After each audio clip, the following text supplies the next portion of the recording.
شروع اللہ کا نام لے کر جو بڑا مہربان نہایت رحم والا ہے۔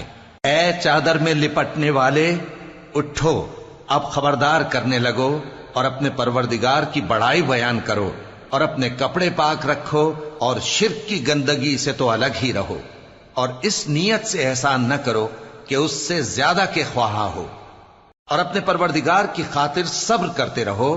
پھر جب سور پھونکا جائے گا تو وہ دن مشکل کا دن ہوگا، یعنی کافروں پر آسان نہ ہوگا۔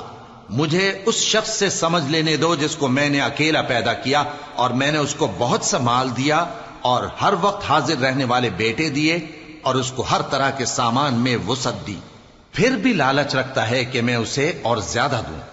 ایسا ہرگز نہیں ہوگا، یہ ہماری آیتوں کا بڑا مخالف رہا ہے۔ میں اسے ایک بڑی چڑھائی چڑھاؤں گا۔ اس نے غور و فکر کیا اور ایک بات ٹھہرا لی، یہ مارا جائے، اس نے کیسی تجویز کی، پھر یہ مارا جائے، اس نے یہ کیسی تجویز کی۔ پھر اس نے نگاہ کی، پھر تیوری چڑھائی اور منہ بگاڑا، پھر پیٹ پھیر کر چلا اور تکبر کیا، پھر کہنے لگا یہ تو جادو ہے جو پہلے لوگوں سے برابر ہوتا آیا ہے۔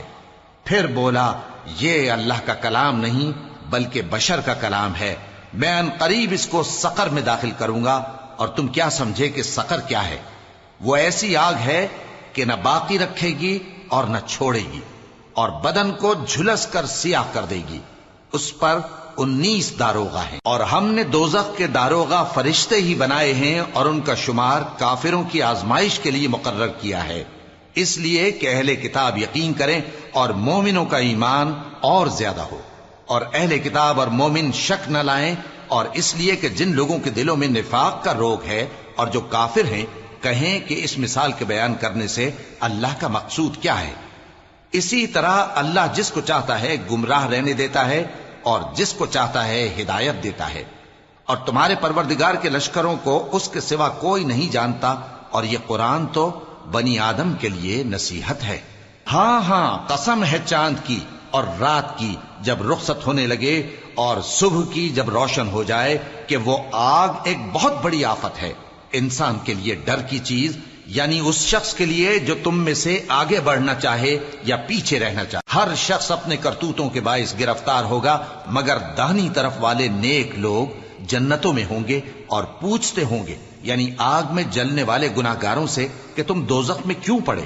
وہ جواب دیں گے کہ ہم نمازیوں میں شامل نہ ہوئے، اور نہ ہم فقیروں کو کھانا کھلاتے تھے، اور ہم بحث کرنے والوں کے ساتھ مل کر بحث کرتے تھے، اور روز جزا کو جھٹلاتے تھے، یہاں تک کہ ہمیں موت آ گئی۔ تو سفارش کرنے والوں کی سفارش ان کے حق میں کچھ فائدہ نہ دے گی۔ ان کو کیا ہوا ہے کہ نصیحت سے روگرداں ہو رہے ہیں؟ گویا گدھے ہیں کہ بدک جاتے ہیں، جو شیر سے ڈر کر بھاگ جاتے ہیں۔ اصل یہ ہے کہ ان میں سے ہر شخص یہ چاہتا ہے کہ اس کے پاس کھلی ہوئی کتاب آئے، ایسا ہرگز نہیں ہوگا۔ حقیقت یہ ہے کہ ان کو آخرت کا خوف ہی نہیں۔